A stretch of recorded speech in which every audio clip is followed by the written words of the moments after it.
Moyo wangu, moyo wangu,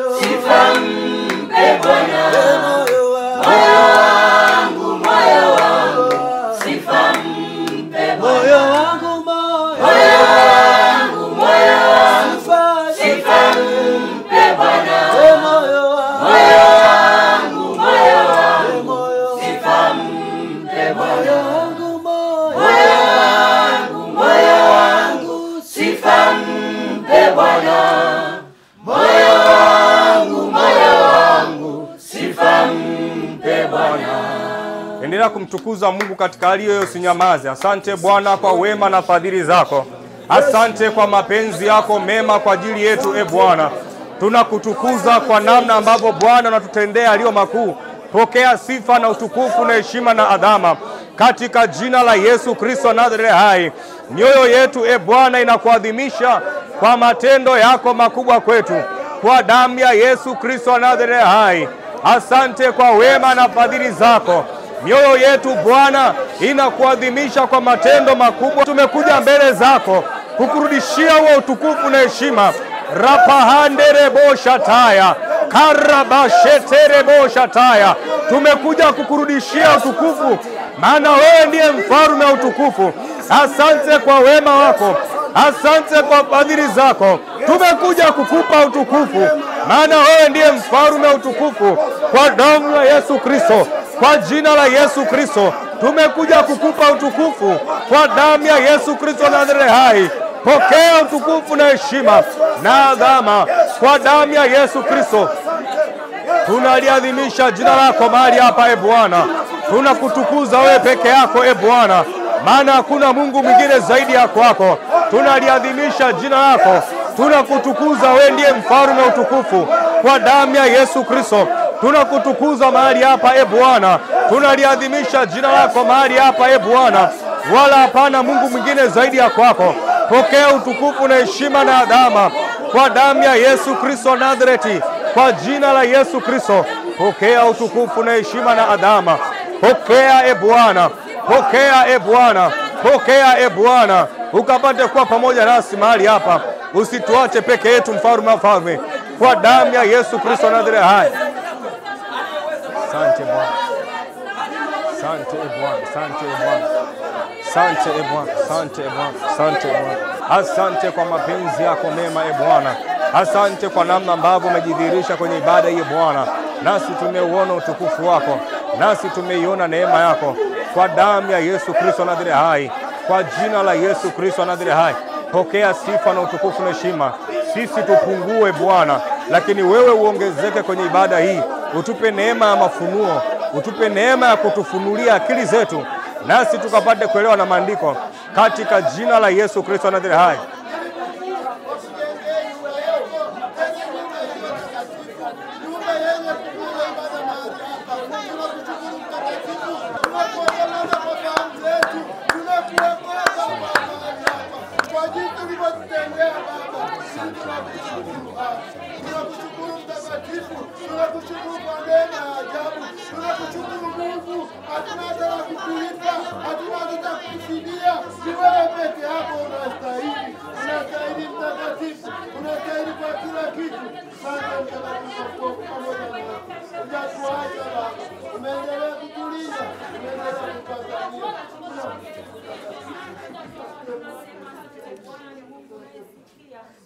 Amen. Bwana Yesu asifiwe. Bwana Yesu asifiwe. Asante kwa kutupa kibali cha kuweza kuendelea kusimama kwenye madhabahu hii. Mimi na nyumba yangu tunakutukuza, maana umeturudisha tena mahali hapa kwa namna nyingine tena. Nasi tunakutukuza kwa namna ambavyo Bwana umetupa moyo wa kupenda kufanya ambacho tumekifanya. Lakini Mungu tunakuomba utupe neema ya kufanya zaidi. Tunapokwenda kuzungumza na watu wa mahali hapa, tunakuomba Bwana ukawafunulia akili zao, nao wakapate kuelewa na maandiko sawa na vile ambavyo Mungu umekusudia tuweze kuzungumza nao. Sisi tu radhi tupungue sana, lakini wewe Mungu kapate kuongezeka zaidi, katika jina la Yesu Kristo Nazareti hai. Na utukufu wa jina lako ukapate kuwa mkubwa kwenye madhabahu na kwa watu hawa wanaokutumaini, kwa damu ya Yesu Kristo Nazareti hai. Amen. Somo linasema namna neema ya Mungu inavyokupa utambulisho juu ya nchi. Namna neema ya Mungu inavyokupa utambulisho juu ya nchi. Bwana Yesu asifiwe sana. Na kwa kupitia somo hili la leo, tutakuwa tukiangazia sana kitabu cha Kutoka. Kutoka 33 mstari wa 16, lakini pia tutakuwa tunacheki kile kitabu cha Kutoka 40 34 mpaka 38. Kile kitabu cha Kutoka 33 mstari wa 16, lakini pia Kutoka 40 34 hadi ule mstari wa sana. Neema ni kitu cha upendeleo. Yaani Mungu hakuachi wewe ujipambanie, lakini anachokifanya Mungu ni kukuwezesha kufika mbali zaidi, hata kuzidi ule uwezo ulio nao. Bwana Yesu asifiwe. Neema kwanza kabisa ni kitu cha upendeleo. Lakini kitu ambacho Mungu anakifanya kwenye upendeleo ambao huwa anampa mwanadamu, hamuachi mtu ajipambanie kiasi cha kwamba akayafikia anayoyahitaji. Anachokifanya, anakupeleka mbali zaidi ya kile unachokihitaji, ili uweze kushuhudia kwamba si uwezo wako uliokufanya uweze kufika umbali ambao umetegemea kufika, wala si nguvu zako, wala si elimu yako iliyokupa uwezo wa kutembea umbali mrefu ambao umetembea kwenye safari yako ya uchumi, kwenye safari yako ya uzao, kwenye safari yako ya huduma. Bwana Yesu asifiwe. Anachokifanya Mungu, anafanya zaidi ya kile ambacho ulikitegemea, ili kusudi uweze kujua kwamba safari yangu mimi iliishia hapa, lakini mbona nimefika hapa. Lile gepu la kusema nimefika hapa ni gepu ambalo Mungu amekuongezea mwendo, na ndicho tunachokisema hiyo ni neema. Bwana Yesu asifiwe. Kuna kitu ambacho haustahili kupata kabisa, lakini Mungu anachokifanya, anakupa neema ya kupata hicho kitu. Bwana Yesu asifiwe sana. Na kwa nini anafanya hivyo? Mungu anakupa neema, anakupa uwezo wa kutembea umbali mrefu, au wa kukupa kitu zaidi ya mategemeo yako, ili kusudi upate nafasi kubwa ya kumwabudu. Bwana Yesu asifiwe sana. Nasema ili kusudi Mungu wewe umpe nafasi kubwa ya kumwabudu, kwamba kama uwezo wangu ulishia hapa, lakini kama nimefika umbali huu, basi si mimi niliyefika umbali huu kwa kutumia matakwa yangu kama nilivyotaka, hasha, ila Mungu amenipa neema ya kufanya nini? Ya kufika. Sasa Mungu anakopokupa hatua nyingi zaidi, lengo lake ni wewe upate neema au nafasi kubwa ya kufanya nini? Ya kumwabudu na kumshukuru. Bwana Yesu asifiwe.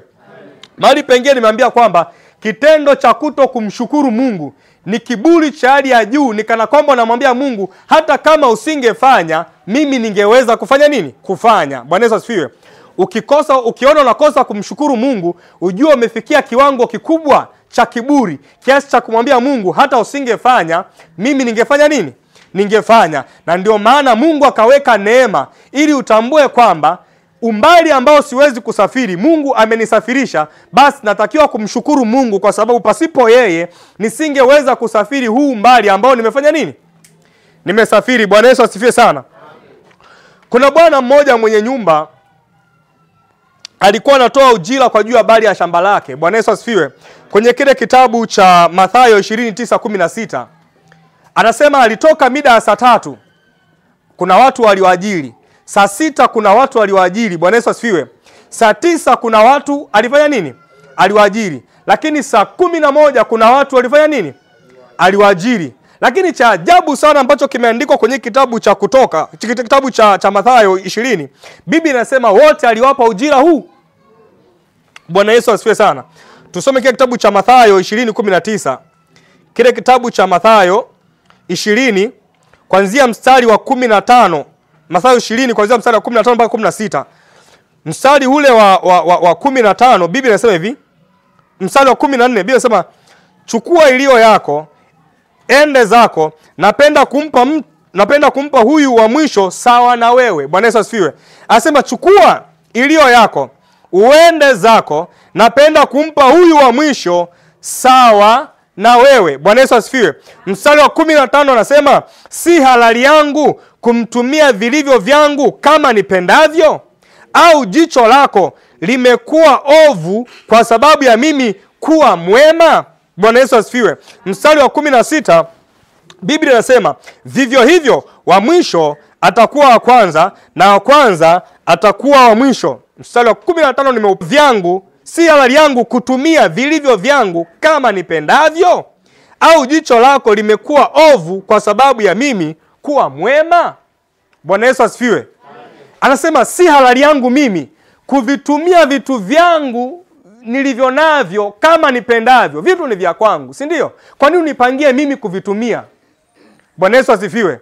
Alipoona analalamikiwa na wale walioingia saa 3, kwa sababu wale walioingia saa 3 walianza kulalamika, walioingia saa 4 wakaanza kulalamika, walioingia saa 9, saa 10 wakaanza kulalamika kwamba mbona sisi tumefika mapema, tumefika asubuhi kabisa, wengine tumefika mchana, lakini hawa wamefika saa 11, mbona watupa dinari hiyo hiyo inayofanana? Bwana Yesu asifiwe. Hawa jamaa wakaingiwa chuki, wakaingiwa na hasira kwamba kwa nini tupewe pamoja nao, kwa sababu sisi tumefanya kazi sana ila hawa wamefanya kazi kidogo. Biblia inasema hawa wakaingiwa na hasira. Ndipo mwenye nyumba akasema, si halali yangu mimi kuvitumia vitu vyangu kama nitakavyo? Imenipendeza mimi kumlipa huyu wa mwisho sawa na wewe, kwa sababu ni vya kwangu na vitumia kama. Ndivyo ilivyo kwenye neema ya Mungu. Mungu anapoachilia neema kwa wote wa mchao, haiachilio neema kwa sababu kuna watu wamemshurutisha achilie neema. Anaachilio neema kwa sababu ni ya kwake, na yeye anatoa kama vile ambavyo anataka yeye. Bwana Yesu asifiwe. Usiseme mbona mimi na miaka 50 kwenye ajira, sina manyumba, sina magari. Huyu kijana mdogo tu amemaliza chuo juzi, amekuja leo anamiliki magari, anamiliki manyumba. Hapana. Mungu anafanya nini? Mungu anafanya kama atakavyo yeye, na hakuna wa kumpangia Mungu kufanya nini? Kufanya. Bwana Yesu asifiwe sana. Kwa hiyo ukiona wenzako wamepewa neema, nyenyekea na wewe ya kwako inafanya nini? Usilete hasira kwenye bahati ya mtu. Usilete hasira kwenye bahati ya mtu, wala usichukie, kwa sababu unapoleta hasira kwenye bahati ya mtu, unapoleta hasira mwenzako neema anapokutana nayo, wewe unajifungia malango yako, neema haiwezi kuingia kwenye malango yako kamwe. Bwana Yesu asifiwe. Tunaelewana? Tunaelewana? Bwana Yesu asifiwe. Sasa hao ndugu wakawa wanalalamika, wanasema mbona sisi tulikuja mapema na hawa watu wamekuja kwa kuchelewa, inakuwaje tunalipwa sawa? Huyu jamaa anasema, mimi si ndio mwenye hizi mali, ndiye ninayegawa kama nipendavyo. Kuna mtu anipangia kutumia, basi imenipendeza mimi kugawa sawa kwa watu. Ukikosa neema ni kana kwamba unakosa mahitaji muhimu yanatoka kwenye ulimwengu wa roho. Bwana Yesu asifiwe. Ni kana kwamba unakosa vitu muhimu ambavyo Mungu ameviachilia kama package kwa wote wa mchao na wote wa mtumainiao na wote aliowaumba chini ya dunia. Bwana Yesu asifiwe. Wote walioumbwa na Mungu, Mungu ameachilia neema kwao bure. Bwana Yesu asifiwe. Na Mungu anayeachilia neema kwao bure ili kusudi wapate neema, wapate nafasi, wapate wakati wa kumtukuza Mungu na kumwabudu Mungu. Kwa sababu Mungu anapokupa vitu ambavyo hauna uwezo navyo, ni kana kwamba nakukumbusha kwamba mimi natakiwa kuabudiwa kuliko kitu chochote, kuliko vitu vyovyote, kuliko mtu yoyote. Bwana Yesu asifiwe sana.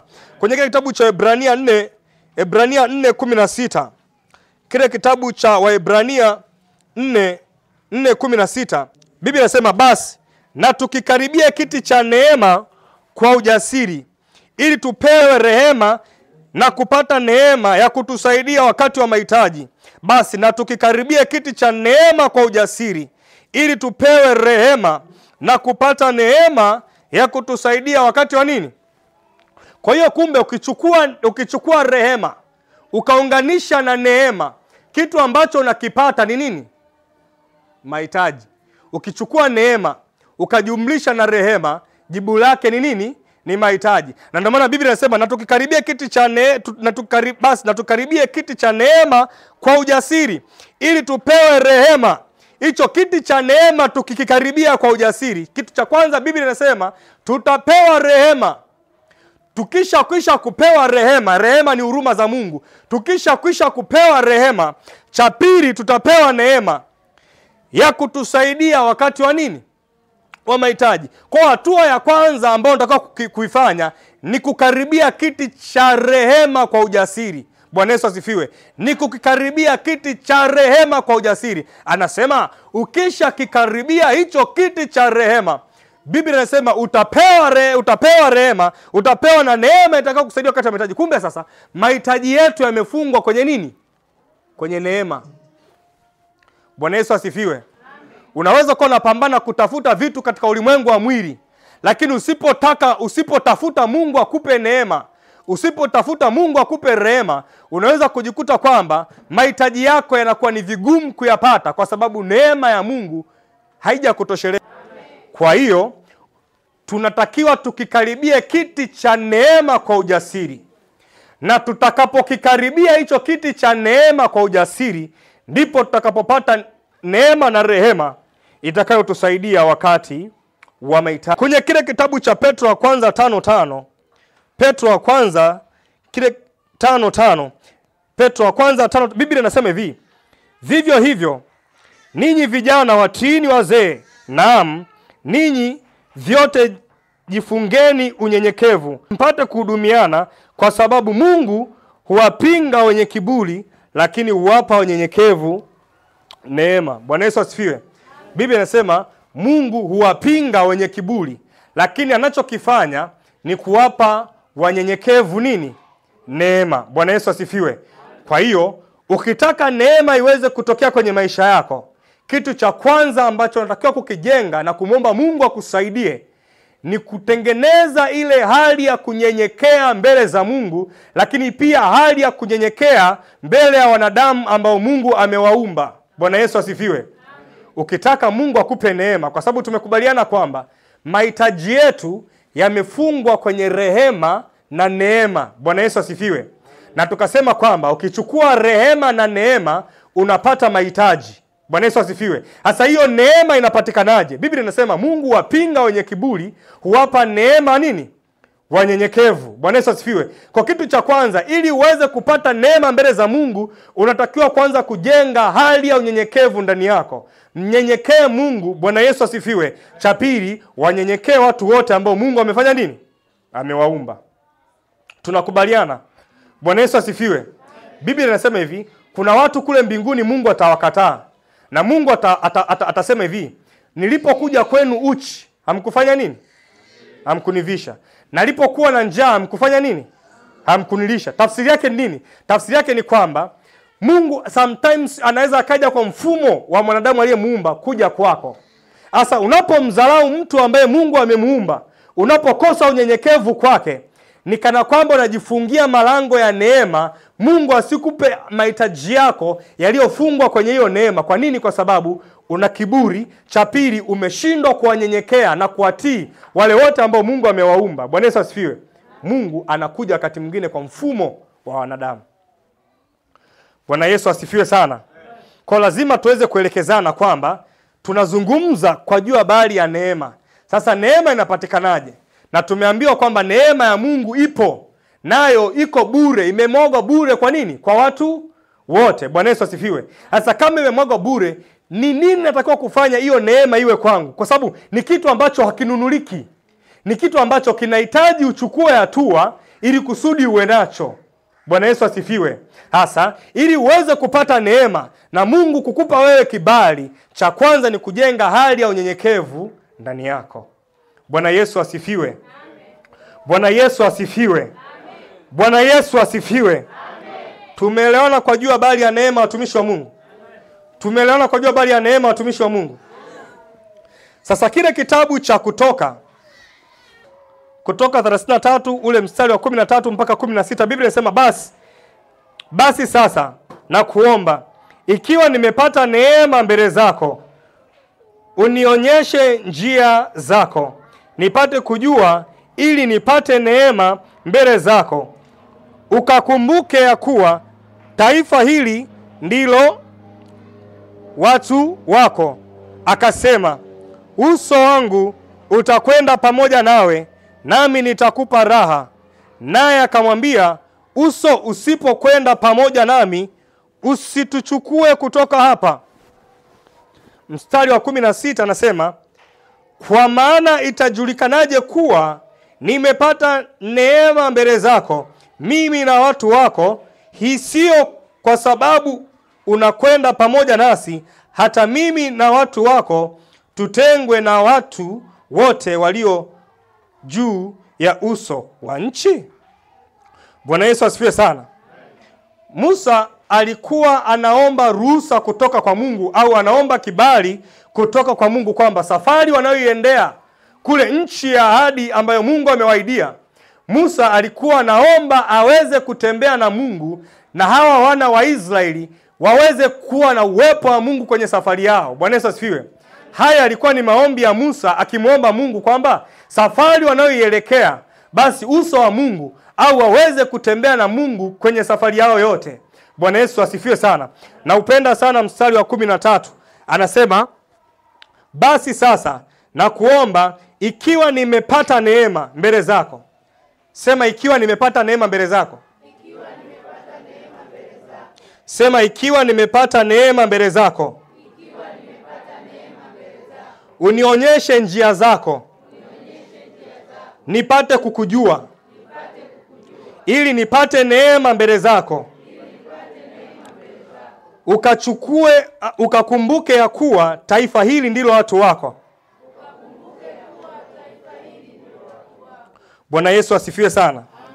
Kuna kitu natamani tukione hapa watu wote. Ukishapata neema kutoka kwa Mungu, kuna vitu vikubwa vitatu unatakiwa kuvifanya. Bwana Yesu asifiwe. Amen. Ukishapata neema mbele za Mungu, kuna vitu vikubwa vitatu unatakiwa kuvifanya. Kitu cha kwanza, tafuta kujua njia za Mungu kwanza. Bwana Yesu asifiwe. Amen. Tafuta kujua njia za Mungu. Tufungue wote ile Zaburi ya 51:13. Biblia inasema hivi: nitawafundisha wakosaji njia zako, na wenye dhambi watarejea kwako. Nitawafundisha wakosaji njia zako, na wenye dhambi kuwarejesha kwako. Bwana Yesu asifiwe sana.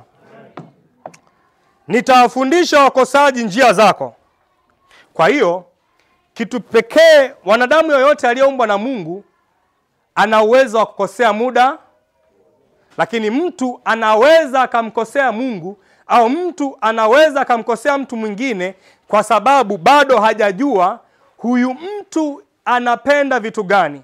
Huyu mtu ni vitu gani nikivitenda kwake yeye hafanye nini?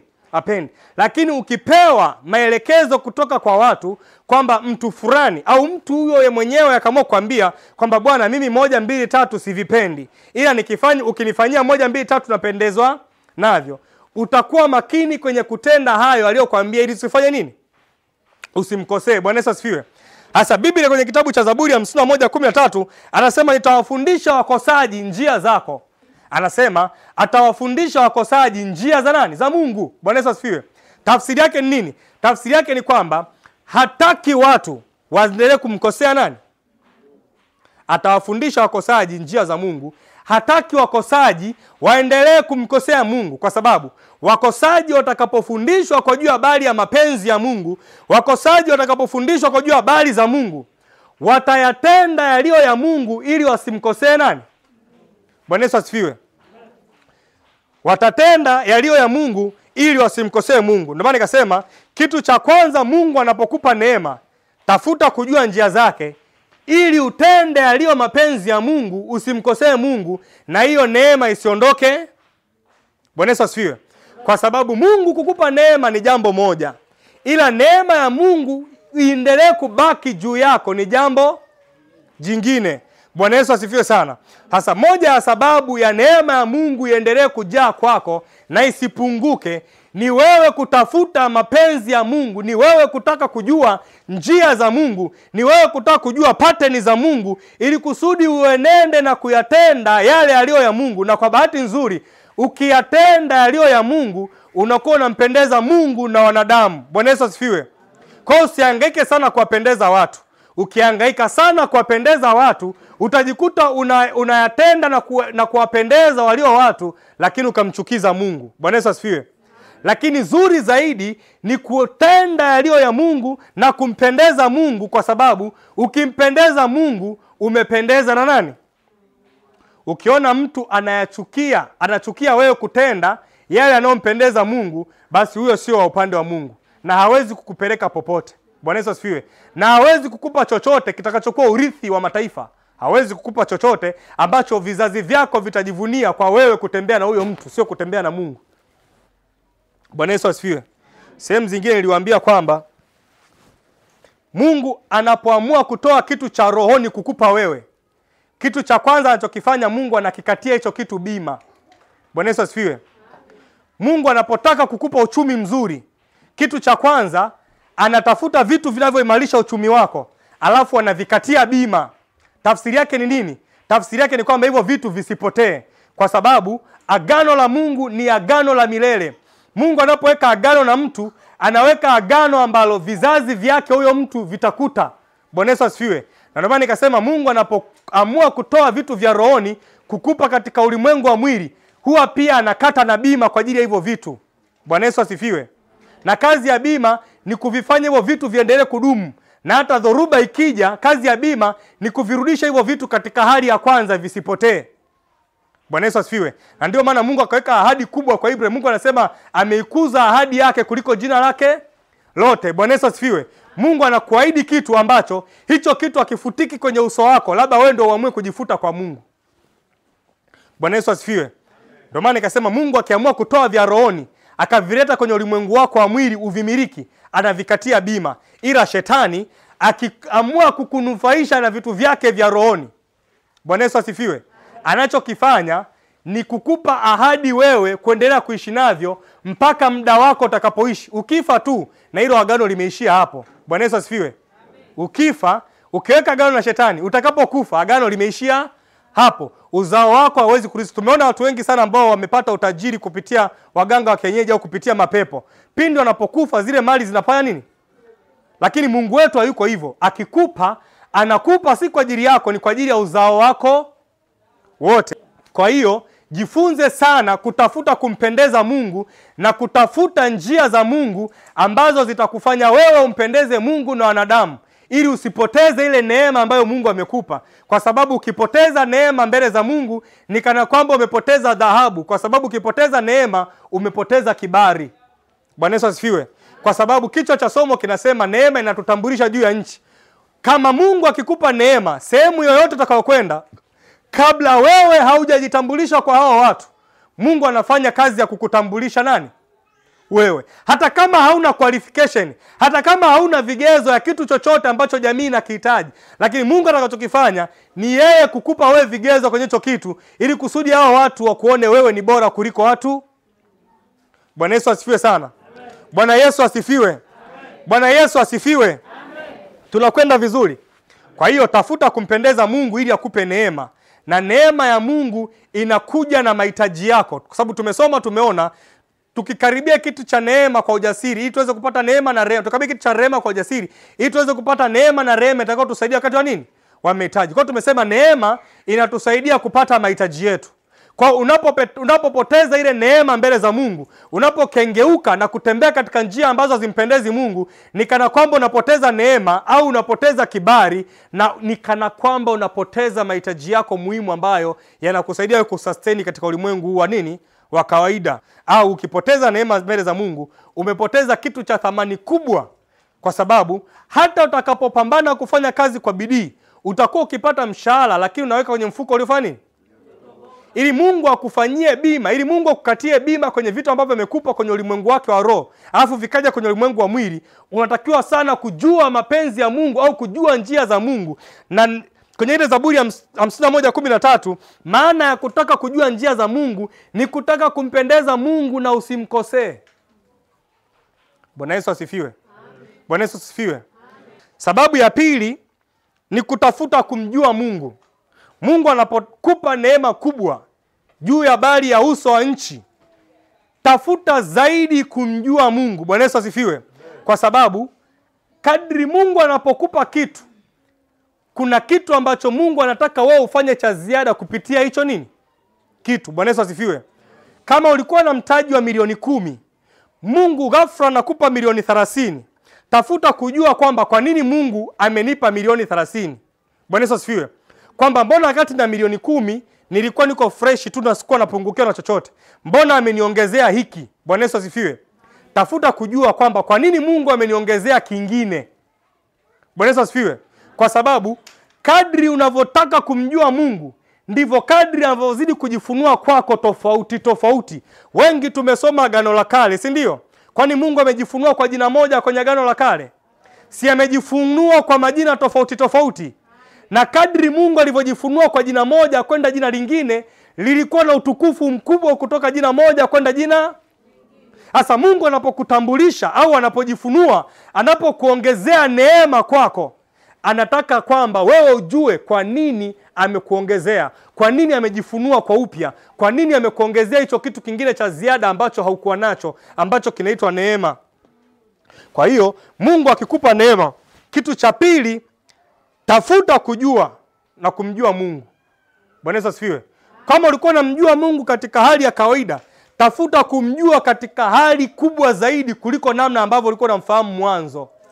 Kwa sababu kadri unavyotafuta kumjua Mungu zaidi, ndivyo unavyozidi kuzijua password za Mungu ambazo zimefanya nini? Zimefichwa na Mungu. Bwana Yesu asifiwe. Kadri unavyozidi kumjua Mungu, kumchimba na kumtafuta Mungu, ndivyo Mungu anapokupa neema ya wewe kujua password ambazo amezificha kuhusu yeye. Vitu ambavyo baba zako hawajafunuliwa, vitu ambavyo wakubwa zako au watangulizi wako hawajafunuliwa, ukitafuta kumtafuta Mungu na kumjua Mungu zaidi, anakufunulia vitu vingi ambavyo wengi hakuwafunulia. Bwana Yesu asifiwe. Ukitafuta kumjua Mungu zaidi kwenye jamii yenu, kwenye ukoo wenu, kama mlikuwa mnaishiaga form 4, kama mlikuwa mnaishiaga labda darasa 7, anakupa neema ya wewe kutembea umbali mrefu kwenye elimu. Bwana Yesu asifiwe. Anakupa neema ya wewe kufunulia kwenye umbali mrefu upande wa elimu. Kama mlikuwa mnaishia kwenye masuala ya uchumi wa level fulani, ukitafuta kumjua Mungu zaidi, kwa sababu ukitafuta kumjua Mungu zaidi, Mungu anajua kwamba huyu amefikia viwango vya mimi kumbariki kwa kiasi cha yeye anachonijua mimi. Bwana Yesu asifiwe. Iko hivi, ukizoea kutoa 10,000 kama zaka, unamtengenezea mazingira ya Mungu kukupa 100,000. Sio, umeelewa? Ukizoea yani kama 10,000 kwako hazikupigi change, ukienda kuzitoa kama zaka, unamtengenezea Mungu mazingira ya kukupa shilingi ngapi? 100,000 kama pato lako. Bwana Yesu asifiwe. Sio, umeelewa? Nazungumza habari za zaka sasa. Ukizoea kumpa Mungu 100,000 kama zaka, unamtengenezea Mungu mazingira ya yeye akupe milioni. Kwa sababu gani? Kiwango chako cha kumjua Mungu kimefikia kiwango cha 100,000. Mtu yoyote aliyekutana na Mungu, kitu cha kwanza ambacho Mungu alimtaka akifanye ni kumjengea madhabahu au kutoa sadaka. Sisi tumekubaliana au tunaelewana? Kwa hiyo kama unataka vitu vikubwa kwa Mungu, jitahidi kumjua Mungu zaidi. Bwana Yesu asifiwe. Na moja ya password ya kutaka kumjua Mungu zaidi ni kumjaribu kwa jua habari ya nini? Sadaka. Ukitaka Mungu ajifunue mara nyingi kwako, ukitaka Mungu ajifunue hovyo kwako, ni wewe kumjaribu kwa kutoa nini? Sadaka. Ndio maana nikasema kama kiwango chako cha sadaka, ni uwezo wako kumtolea Mungu zaka ni 100,000, unamtengenezea Mungu mazingira yeye kujifunua kwa kiwango cha 1,000,000. Bwana Yesu asifiwe. Kwa hiyo usidumae kwenye kiwango cha kumjua Mungu cha sadaka ya shilingi 10,000, kwa sababu utakaa hapo katika hali ya udumavu. Vitu vitatu vile vya msingi kwenye maisha yako: soma neno sana, fanya maombi sana, lakini pia utoe sadaka. Bwana Yesu asifiwe. Kwa point ile ya 3 tukasema kwamba tafuta kumjua Mungu. Tusome kile kitabu cha Wagalatia 4:8. Biblia inasema hivi: lakini wakati ule kwa kuwa hamkujua Mungu, mliwatumikia wao ambao kwa asili si miungu. Bwana Yesu asifiwe. Lakini wakati ule kwa kuwa hamkumjua Mungu, mliwatumikia wao ambao kwa asili sio miungu. Bwana Yesu asifiwe. Kwa hiyo kumbe, ukimjua Mungu sana, kitu cha kwanza ambacho Mungu anakifanya kwako ni wewe kufanya ibada zenye maana. Kwa sababu unaweza kujikuta unafanya ibada, kumbe haumfanyii ibada Mungu, unafanyia miungu. Kwa sababu gani? Haumjui Mungu. Bwana Yesu asifiwe. Hasa kwenye kitabu cha Wagalatia 4:8 nasema, lakini wakati ule kwa kuwa hamkumjua Mungu, kwa kuwa kwa wakati ule hamkumjua Mungu, mlijikuta mnaitumikia miungu mingine mkijua ni nani? Bwana Yesu asifiwe. Kwa hasara za kutokumjua Mungu sana, unaweza kuwa unakaa kanisani hapa kila siku muda mrefu, kumbe unamtumikia mchungaji, umtumikii Mungu. Unaweza kukaa kanisani muda mrefu, ukafikiri unamtumikia Mungu, kumbe unamtumikia nani? Mwenyekiti wa ujenzi. Tunaelewana? Bwana Yesu asifiwe. Bwana Yesu asifiwe. Kwa hiyo tafuta kumjua Mungu sana, ili kusudi ibada zako zisiwe za hasara. Shakutanaga na mtu amekaa kwenye daladala, akapiga mbonji, akalala. Bwana Yesu asifiwe. Amepanda gari la Gongo la Mboto vizuri kabisa hapo, kwenda wapi? Mbagala. Lengo la Mbagala, lakini yeye anaenda wapi? Uhasibu. Kitendo cha yeye kulala, akajikuta yuko Mbagala, amepitiliza na uhasibu yenyewe. Ameenda mahali ambapo hakutakiwa kwenda. Bwana Yesu asifiwe. Bwana Yesu asifiwe. Amekwenda mahali ambapo hakutakiwa. Unaweza kuwa unakuja kanisani kila siku, unamwabudu Mungu na unatoa sadaka, lakini ufahamu wako kuhusu Mungu kama ni mdogo, utajikuta kwamba ile kuja kwako kanisani kila siku ilikuwa ni bure, kwa sababu namna ambavyo unamsikiliza Mungu kanisani na namna ambavyo unamchukulia Mungu kwenye maisha yako ya kawaida ni vitu viwili. Bwana Yesu asifiwe. Unajikuta unazunguka mlima ule ule, unazunguka tu mlima. Bwana Yesu asifiwe. Kwa hiyo ili tusimtumikie Mungu kwa hasara, jambo la pili ni kutaka kumjua Mungu. Ili tusimtumikie Mungu kwa hasara, jambo la pili tuweze sana kutafuta kumjua Mungu. Na Mungu anajifunua kwa watu, nikasema, kwa kutoa sadaka, kwa kufanya maombi na kusoma neno. Bwana Yesu asifiwe. Bwana Yesu asifiwe. Kwa kufanya hivyo utajikuta unamtumikia Mungu halisi ambaye kila siku anajifunua kwako. Bwana Yesu asifiwe. Kila siku atakuwa afanya kazi ya kujifunua kwako, naye atakuwa ni Mungu halisi kwako. Hawa Galatia 4:8 walikuwa wanamtumikia Mungu, lakini kumbe hakuwa ni Mungu halisi. Walikuwa na papasa tu, hawakumjua. Bwana Yesu asifiwe. Ni hatari sana kwa kanisa la leo likawa linahudhuria vipindi vyote vya kanisa alafu halimjui Mungu. Watu wengi wanakuja kanisani, sijui kwa kipunguni, ila watu wengi wanakwenda kanisani kwa sababu ya nature ya kuzaliwa kama Moravian. Au mtu anakwenda kanisani kwa nature ya kuzaliwa kama MKKT. Mtu anakwenda kanisani kwa nature ya kuzaliwa kama Mkatoliki. Mtu anakwenda kanisani kwa nature ya kuzaliwa kama MFPCT au makanisa mengine. Ukienda kanisani kama mshabiki wa kanisa, sikiliza, wakuu wa dini watakachokifanya ni wao kukupa wewe neema ya kuijua dini yako vizuri na sio Mungu wako. Bwana Yesu asifiwe sana. Narudia. Ukiwa ni muumini wa dini sana, kitu ambacho wakuu wa dini watakifanya ni kukupa wewe neema ya kuijua dini yako vizuri, lakini sio kumjua Mungu wako ambaye ndiye mwenye hiyo dini. Bwana Yesu asifiwe. Tunaelewana? Tunaelewana. Kwa kitu cha msingi na kikubwa cha kufanya ni wewe binafsi kuanza kutafuta kumjua Mungu wako kwenye mazingira yako binafsi. Kwa sababu mtoto wako wewe hafanani na watoto wengine. Bwana Yesu asifiwe. Biashara yako wewe haifanani na watu wa biashara zingine. Kitu kinachotofautisha watoto wako wawe tofauti na watoto wengine, au biashara yako iwe tofauti na biashara zingine, ni kiwango cha neema ya Mungu kilicho juu yako. Ndicho kinachotofautisha vitu vilivyo kwenye mazingira yako, hata kama hivyo vitu vinafanana na watu wengine. Bwana Yesu asifiwe. Bwana Yesu asifiwe. Tunatakiwa kufahamu zaidi na kwa undani namna neema ya Mungu inavyotupa kibali mbele za wanadamu, na namna tutakavyoweza kukua kwenye jamii ambayo Mungu ametupa tuishi. Bwana Yesu asifiwe. Mungu hapendezwi kabisa na watu kuwa wadumavu kwenye jamii zao.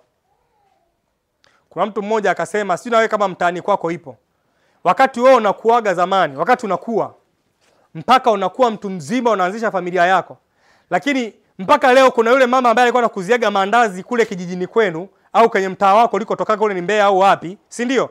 Mpaka leo ukienda yule mama anapika maandazi afu katika mfumo ule ule. Si unaelewa? Yaani kipimo cha maandazi ni kile kile, testi ya maandazi ni ile ile, wateja wake bado ni wale. Sasa Mungu hataki watumishi wake wadumae kwa mfumo huo. Mungu anataka kwamba neema ikizidi kwako ije na mahitaji yaliyozidi. Kwa sababu Mungu, tumesema tumekubaliana hapa kwamba neema inatusaidia kupata mahitaji mbele za Mungu, si ndio? Sasa Mungu anapoleta neema kwako, analeta na mahitaji. Ila nikasema ili neema iwe kubwa kwenye maisha yako, itategemea na wewe kiasi gani unakaza kumpenda Mungu au kutafuta kumjua Mungu kwenye maisha yako na kuwa mtiifu mbele za Mungu. Ni vitu viwili pekee ambavyo unaweza kuvifanya na Mungu akakukubali na akakuthibitisha mbinguni na duniani. Anasema, tafuteni kuwa na amani na watu wote, na huo utakatifu ambao hakuna mtu ambaye atamuona Mungu asipokuwa. Bwana Yesu asifiwe. Anasema tafuteni kuwa na amani na watu wote, na huo utakatifu ambao hapana mtu atakayemuona Mungu asipokuwa. Kwa ili uweze kumwona Mungu kwenye biashara yako, ni vitu viwili unataka kuvifanya. Cha kwanza utakatifu. Cha pili kuwa na amani na watu. Tunaelewana? Hakuna mtu atakayeweza kumwona Mungu kama asipokuwa na utakatifu, kama asipokuwa na amani na watu. Ina maana sio kwamba hautamwona tu mbinguni, duniani pia hautauona wema wa Mungu. Bwana Yesu asifiwe. Kwenye biashara zako hutaona Mungu akijishughulisha nayo. Utatumia uzoefu tu na akili zako kuinusuru biashara yako isife. Lakini hautaona Mungu akipambana kwa ajili ya biashara yako. Bwana Yesu asifiwe. Utaendelea tu kuona watoto, wewe unasomesha watoto ada milioni 2. Kuna mtu analipa ada shilingi kuna mtu analipa ada shilingi 20,000. Bwana Yesu asifiwe. Wewe unalipa ada milioni 2. Huyu mtoto analipa ada shilingi 20,000 anapata division 1. Na wewe unayemlipia mtoto wako ada milioni 2 anapata division. Ndio je, Mungu hana upendeleo. Yaani kinachokufanya wewe uweze kufanikiwa kwenye mazingira sio vitu ambavyo wewe umejisazia kwenye mazingira. Bwana Yesu asifiwe. Kinachokufanya uweze kufanikiwa kwenye mazingira yako sio vitu ambavyo wewe umejisazia kwenye mazingira yako, kama umejisazia watu wengi, umejisazia mtaji mkubwa, una elimu kubwa, unalipa mshahara mkubwa. Hivyo vitu havitakufanya wewe ukue au kuzidi katika nchi. Havitakufanya wewe uzidi kuwa na matokeo makubwa katika nchi. Ndio unaweza kawa nayo, lakini yasiwe na manufaa kwa ajili ya uzao wako. Bwana Yesu asifiwe sana. Bwana Yesu asifiwe. Kwa hiyo kinachokufanya wewe uweze kukua na kuzidi katika nchi ni kiwango cha neema ambacho Mungu amekiweka ndani mwako. Na hicho kiwango cha neema kitategemea sana na wewe unavyotafuta kukataka kumjua nani? Mungu. Na kutaka kufanya na kutembea katika njia zake ambazo katika hizo haumchukizi lakini unamfurahisha. Hiyo issue imetokea kwa Ayubu. Bwana Yesu asifiwe. Mungu anamwambia shetani, umetoka wapi? Anatoka kuzulazula. Umemwona mtumishi wangu Ayubu? Anambia wewe umembarikia kwa sababu nampenda, umempa mang'ombe, umempa nini? Anambia sikia. Roho yake tu usifanye nini? Usiichukue. Lakini vingine vyote unaweza kufanya nini? Kuvichukua. Bwana Yesu asifiwe. Kilichomfanya Ayubu akakaza kumpenda Mungu sio kwa sababu ya vitu alivyokuwa navyo mwanzo vikapotea, akitegemea kwamba Mungu atampa tena. No. Ni kwa sababu ya Mungu aliyejijengea desturi ya kumwabudu miaka yote na kutaka kumpendeza yeye tu katika njia zake zote. Bwana Yesu asifiwe.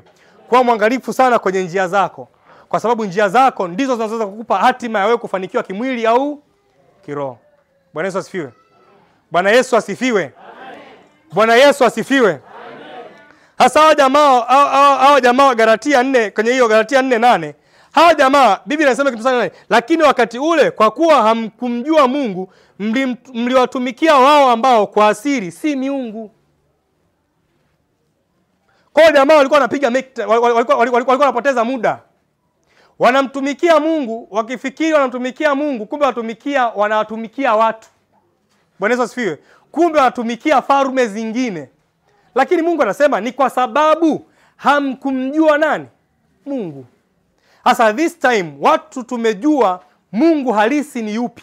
Tunatakiwa kukaa katika hali ya kumtumaini na kumtumikia ili kusudi tusipoteze muda wa kutumikia vitu vingine. Bwana Yesu asifiwe. Kuna watu wanawatumikia watoto wao au wanawaabudu watoto wao bila kujua.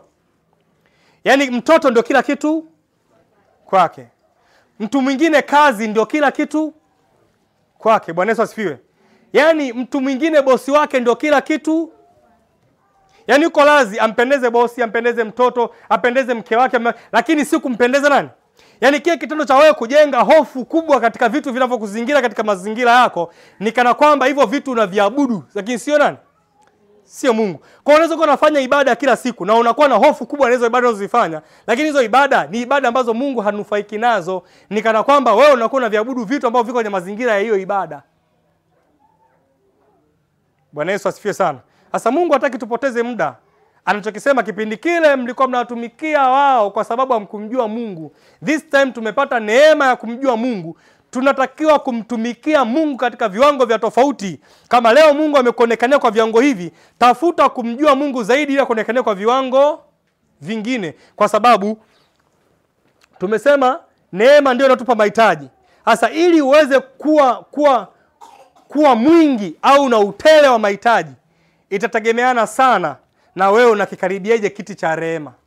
Bwana Yesu asifiwe. Kwa sababu kiti cha rehema ndio chenye package hizo mbili. Kiti cha rehema kwanza kina neema na kina rehema chenyewe, ambazo ukichukua combination ya neema na rehema unapata nini? Mahitaji. Sasa kuna watu wengine wanakomaa kutafuta mahitaji, lakini hawakomai kumtafuta Mungu na kumpendeza na kuzitafuta njia zake, kwa sababu huko ndiko neema inakopatikana. Bwana Yesu asifiwe sana. Pointi ya mwisho, endelea kutafuta neema. Pointi ya mwisho, ndio tunajua Mungu amekupa neema, lakini ili Mungu aweze kukupa akupe neema zaidi, ni wewe kuendelea kutafuta neema zaidi. Fiwe. Kwenye Kutoka 16 Biblia inasema, kwa maana itajulikanaje kuwa nimepata neema mbele zako, mimi na watu wako, sio kwa sababu unakwenda pamoja nasi, hata mimi na watu wako tutengwe na watu wote walio juu ya nchi. Bwana Yesu asifiwe. Huyu jamaa Musa alichokuwa anatafuta, kwa sababu anasema kwa maana itajulikanaje kuwa nimepata neema mbele zako. Hili ni swali ambalo Musa alikuwa anamuuliza Mungu, kwamba itajulikanaje kwamba tumepata neema mbele zako? Utaona kwenye Kutoka 40 Mungu alimjibu hili swali. Musa alikuwa anamuuliza Mungu kwamba itajulikanaje kwamba tumepata neema mbele zako. Alikuwa anataka kumwambia Mungu, tuonyeshe ishara ambazo katika hizo watu wakiona watajua ya kwamba sisi tumepata neema mbele. Bwana Yesu asifiwe. Na ndio maana kujua akasema, kama uso wako hautakwenda pamoja nasi, usitutoe mahali. Na maana alikuwa anataka kwenye safari yao waweze kutembea na Mungu safari yao yote. Bwana Yesu asifiwe. Bwana Yesu asifiwe. Na wanapokuwa wanatembea na Mungu, Musa alikuwa anajua kabisa kwamba tunapokwenda kutembea na Mungu kwenye safari, ishara za Mungu zitakuwa pamoja nasi, kwa maana haitakuwa mara ya kwanza wao kupewa ishara na Mungu. Bwana Yesu asifiwe. Ila hii ilikuwa ni safari mpya nyingine kwao. Ndiyo, safari za huko nyuma Mungu ameonekania na akatenda ishara kubwa. Bwana Yesu asifiwe. Hasa safari nyingine Musa alikuwa anataka kujua, je, Mungu ataendelea kutenda ishara? Kwa kama anataka kumjaribu Mungu kwamba itajulikanaje kwamba tumepata neema mbele zako. Kwa kumbe neema inaambatana na nini? Na ishara. Mungu akikupa neema, anakupa na ishara ya kwamba mtu huyu nimempa nini? Neema. Narudia tena. Mungu akikupa neema, anakupa na ishara. Tafsiri ya ishara ni watu wajue kwenye matokeo ya mwili kwamba huyu mtu ana neema, kwa kuviona vitu ambavyo huyo mtu anavifanya visivyo vya kawaida. Mtu yoyote ambaye Mungu anampa neema huwa anafanya vitu visivyo vya nini? Bwana Yesu asifiwe. Ni hatari sana wewe kufanya vitu kutaka kufanya vitu visivyo vya kawaida wakati hautafuti kuomba neema. Bwana Yesu asifiwe sana. Bwana Yesu asifiwe. Kwa Musa alikuwa anamjaribu Mungu kwamba safari hii tunayoiendea tena Mungu ataendelea kutoa ishara, na ndio akamuuliza Mungu, kwenye safari tunayoendea itajulikanaje kwamba tumepata neema mbele zako? Bwana Yesu asifiwe. Bwana Yesu asifiwe. Kwa hiyo Mungu akasema, uso wangu utakwenda pamoja nawe, nami nitakupa raha. Bwana Yesu asifiwe. Kwanza Musa akajua na neema, na alipojua na neema akaomba ishara, na Mungu akajibu akasema, uso wangu utakwenda pamoja nawe, na mimi nitakupa nini? Ni maombi yangu mchana huu leo, neema ya Mungu ikapate kuwa pamoja nawe, na neema ya Mungu ikatembee na wewe, naye Mungu akakupe raha. Hakuna mwanadamu atakayezuia safari yako mpya ambayo Mungu ataanza na wewe. Baada ya Mungu kukupa neema ya kutembea na uso wake, kwenye biashara yako Mungu atakupa raha. Kwenye uchumi wako Mungu atakupa raha. Kule kazini kwako ambako kuna vita Mungu atakupa raha. Hiyo afya yako ambayo una hofu utakufa muda wote Mungu atakupa raha. Bwana Yesu asifiwe. Bwana Yesu asifiwe. Tuone maombi. Endelea kutafuta neema ya Mungu. Tutaona kitabu cha Matendo ya Mitume 6:8. Biblia inasema hivi, na Stefano akijaa neema na uwezo alikuwa akifanya maajabu na ishara kubwa katika watu. Bwana Yesu asifiwe.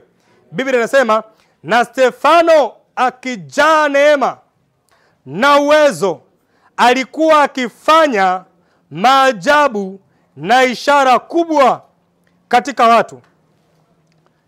Stefano alipojawa na neema ya kutosha, Bwana Yesu asifiwe. Biblia inasema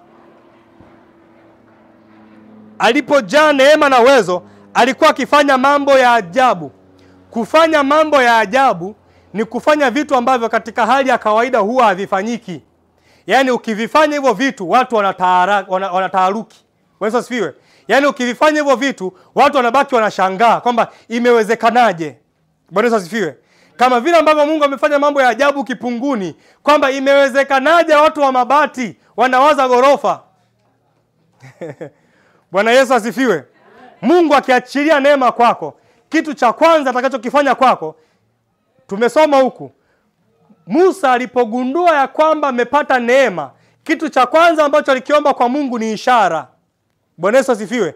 Na ndio maana niseme itajulikanaje kwamba tumepata neema mbele zako? Alikuwa anategemea nini? Ishara. Sasa huku Stefano amepata neema mbele za Mungu. Bwana Yesu asifiwe. Amejawa neema na uwezo. Alivyojawa neema na uwezo, ndipo alipoweza kufanya mambo ya ajabu ambayo kwenye jamii yoyote ya kawaida hayatendeki. Mungu akikupa neema na uwezo mkubwa, kitu unachokifanya ni wewe kufanya vitu vikubwa ambavyo ukoo wako haujazoea. Bwana Yesu asifiwe. Mungu akikupa neema na uwezo, atakachokifanya ni kuvunja malango, ni kuvunja mipaka ambayo ilikuwa imewekwa kwamba asivuke mtu hapa. Bwana Yesu asifiwe. Mungu atakachokifanya ni wewe kukuvusha kwenye hiyo mipaka na kufanya vitu ambavyo jamii yako ilikuwa haifanyi. Bwana Yesu asifiwe sana. Bwana Yesu asifiwe.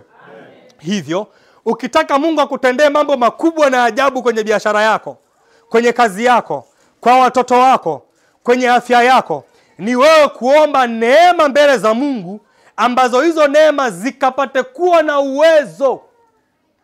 Mungu ndiye mwenye uweza peke yake. Bwana Yesu asifiwe. Watu wote ambao Mungu aliwapa neema na kuwaumba, akawapa uwezo. Bwana Yesu asifiwe. Kwa sababu uwezo una kipimo. Bwana Yesu asifiwe. Uwezo una kipimo. Unaweza ukasema uwezo huu ni kiwango fulani, ni kiasi fulani. Lakini Mungu yeye anao uweza ambao huo uweza hauna nini? Hauna kipimo. Bwana Yesu asifiwe. Yeye ndiye muweza na ndiye anayegawa uwezo. Yeye hana kipimo, ila uwezo una kipimo. Kwa Mungu anawapa uwezo wanadamu, na huo uwezo unakuwa na kipimo chake. Sasa ili kipimo chako kiende kiwe kikubwa kutoka kipimo kimoja kwenda kipimo kingine, itategemea na neema ambayo wewe unaitafuta kutoka kwa Mungu. Bwana Yesu asifiwe. Bwana Yesu asifiwe. Bwana Yesu asifiwe.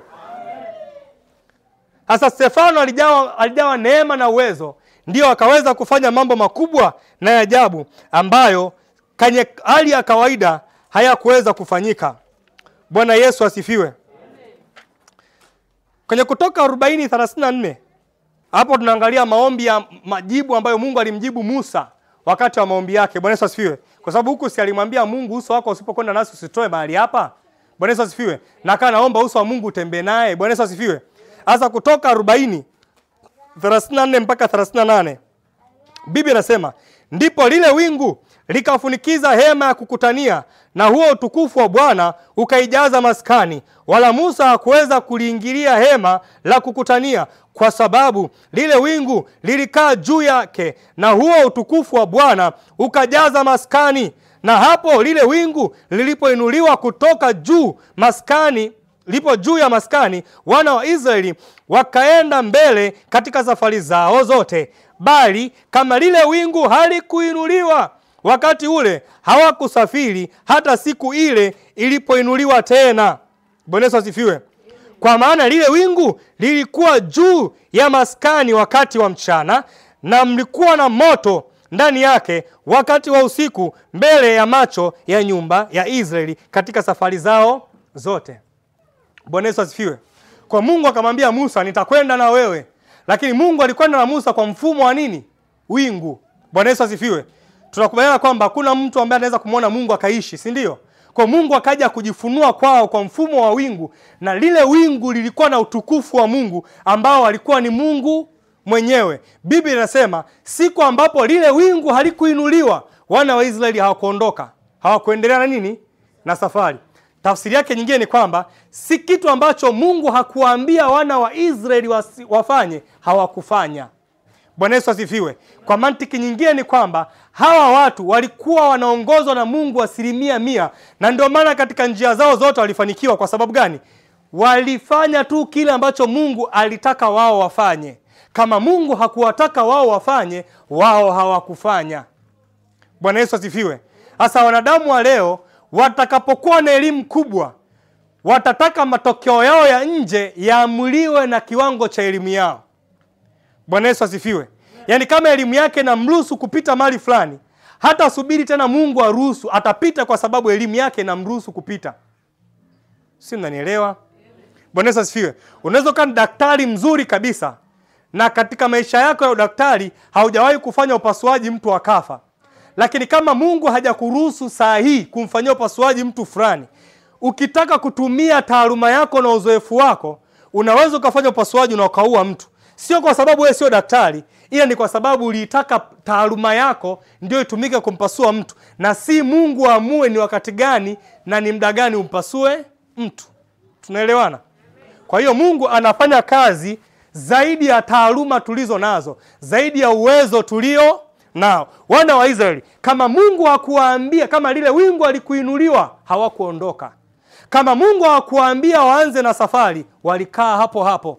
Bwana Yesu asifiwe. Sasa ule mstari wa 37 unasema, bali kama lile wingu alikuinuliwa wakati wa kusafiri, hata siku ile halikuinuliwa tena. Bwana Yesu asifiwe. Tafsiri yake ni kwamba kama Mungu hajaruhusu wewe kufanya kitu chochote, ukaamua kukifanya hicho kitu, basi jua kwamba ipo hatari kubwa ya wewe kufeli kufanya hicho kitu.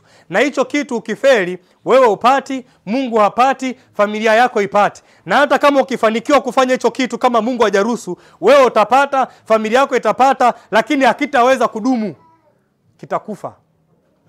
Wana wa Israeli, sikiza, Mungu wetu ni Mungu atufundishaye kupata faida. Bwana Yesu asifiwe. Kwa wana wa Israeli, kama Mungu hakuamua, hawakufanya. Kwa nini? Kwa sababu kama wangaliamua, wasingefika hatima ya safari yao. Ni maombi yangu mchana wa leo, kama Mungu hajaamua kufanya chochote kwenye maisha yako, kaa kimya mpaka wakati wa Mungu utakapofika wewe kufanya. Bwana Yesu asifiwe. Bwana Yesu asifiwe. Usifanye kitu kwa sababu ya miemko na kwa sababu unaona uko tayari kukifanya.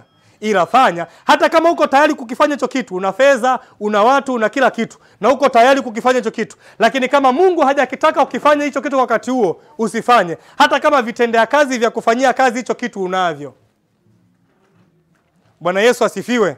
Hawa jamaa walikuwa na Mungu muda wote, lakini kile kitu ambacho Mungu hakutaka kufanya wao hawakufanya. Kile ambacho Mungu alitaka wao wafanye, walifanya.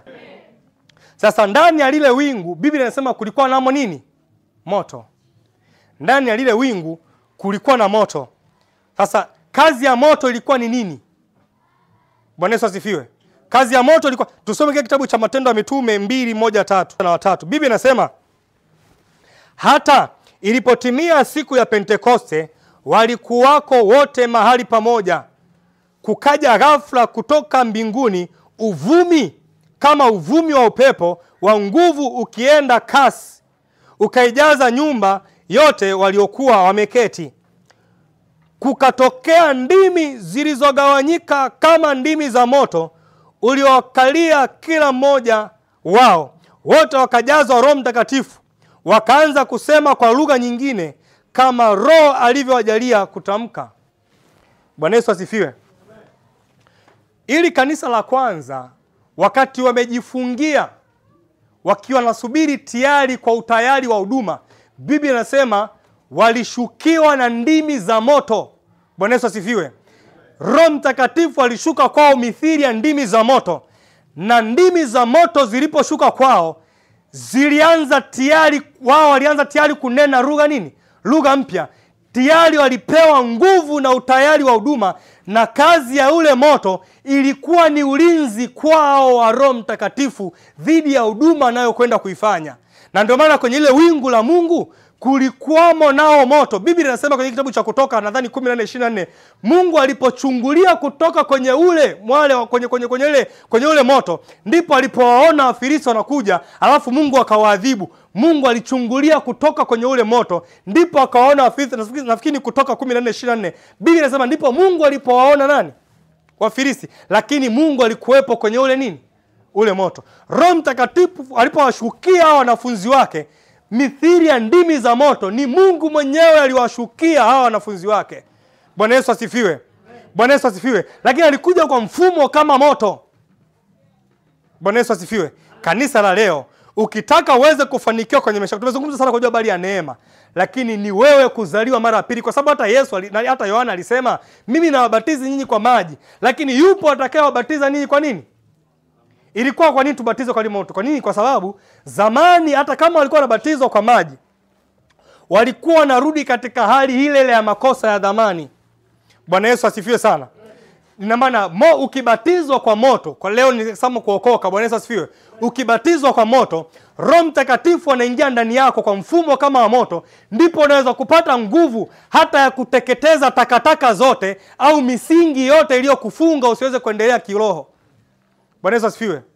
Ukibatizwa kwa maji, watu wengi sana wanabishana kwa habari ya maji mengi au maji machache. Bwana Yesu asifiwe. Maji hayamkimbizi nani? Shetani. Maji hayakimbizi mapepo wachafu. Kinachomkimbiza pepo ni moto.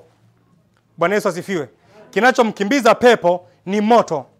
Kinachomuunguza na yeye akateketea ni moto. Usijivunie kubatizwa kwa maji mengi, usijivunie kubatizwa kwa maji machache. Jivunie kwa sababu umebatizwa kwa moto, kwa sababu huo moto ndio utakao kufanya wewe uweze kuishi maisha ya Kikristo, kwa sababu Roho Mtakatifu ambaye ni Mungu mwenyewe yuko ndani yako akikuongoza na kukushindia vita zako zote. Mungu alitembea na wana wa Israeli kwenye safari zao wakiongozwa na ule mwale wa moto, na Mungu mwenyewe aliwaonekania na kuwashindia vita zao. Bwana Yesu asifiwe. Bwana Yesu asifiwe. Bwana Yesu asifiwe. Kwa hiyo, ukitaka uweze kutembea umbali mrefu katika hali ya kiroho, jifunze sana kutembea na neema ambayo Mungu amekupa. Lakini pia jifunze kutembea na kuongozwa na Roho Mtakatifu na Mungu mwenyewe kwenye safari ya maisha yako. Bwana Yesu asifiwe. Somo kubwa tumejifunza ni kwa juu habari ya neema, ambayo hiyo neema ndani yake ina package ya mahitaji. Wapo wengi sana wamepoteza neema, na wengi Mungu aliwaamini akawapa neema kubwa, wakajisahau, wakaipoteza hiyo neema na vitu vyao vikaanza kuharibika. Wamejikuta ni watu wa kawaida sasa hivi, lakini zamani walikuwa ni watu wakubwa. Wengine mmezaliwa kwenye jamii ambazo mnasimuliwa tu matendo makubwa ambayo Mungu aliyatenda kwenye familia zenu, lakini nyie hayo matendo hamuyaoni. Kwa nini? Kwa sababu kuna kiwango fulani cha neema kimepotea kwenu. Bwana Yesu asifiwe. Bwana Yesu asifiwe. Ni maombi yetu asubuhi ya leo, Mungu mwingi wa neema atujaze hiyo neema ili tuweze kutembea katika ukamilifu na unyofu wake, na yote tunayopunguka Mungu aweze kutujaza kwa hiyo neema atakayotupa asubuhi ya leo. Bwana Yesu asifiwe. Bwana Yesu asifiwe. Simama kwa miguu yako. Hakika wema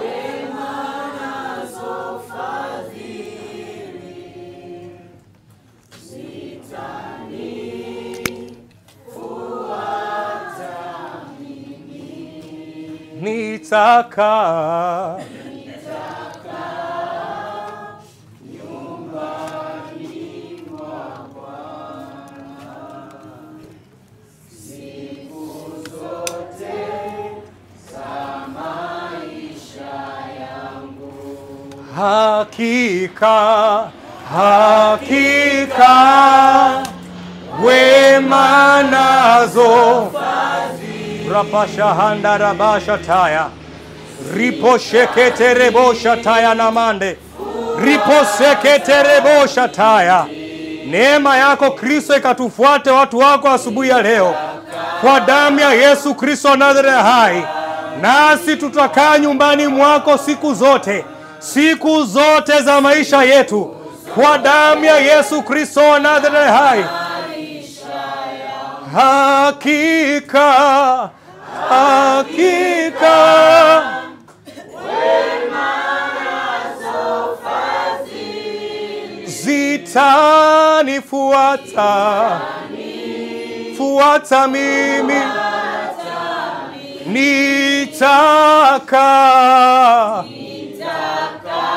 nyumbani mwako Bwana siku zote zote za maisha yangu. Bwana Yesu asifiwe. Sasa nimesema kwamba neema ya Mungu huwa inamwezesha mtu kwenda umbali mrefu ambao hajawahi kusafiri, kiuchumi, kimaisha, lakini kiroho pia. Bwana Yesu asifiwe. Kuna wengine wamefungwa na ndugu zao, wamefungwa na mikataba ya kwao ya kiukoo, wamejikuta wamekaa sehemu moja muda mrefu, wameshindwa kuendelea. Bwana Yesu asifiwe. Nyosha mkono wako namna hii tuanze kuomba pamoja. Wote tunyoshe tu mkono namna hii. Sema, Baba Mungu, ninatambua ndani ya neema ipo zawadi. Ipo zawadi. Ninakuomba Bwana, unipe zawadi inayopatikana kwenye neema kwa damu ya Yesu. Kwa damu ya Yesu. Kwa damu ya Yesu. Ninakwenda kinyume na kila nguvu za kipepo na maagano. Kwa damu ya Yesu. Yale maagano ambayo watangulizi wangu wameendelea nayo, wameagana nayo, wanatoa sadaka kwa ajili ya hayo, yamenipelekea nikakosa uhalali wa neema mbele zako. Baba Mungu, ninaomba toba kwa ajili ya hayo maagano kwa damu ya Yesu.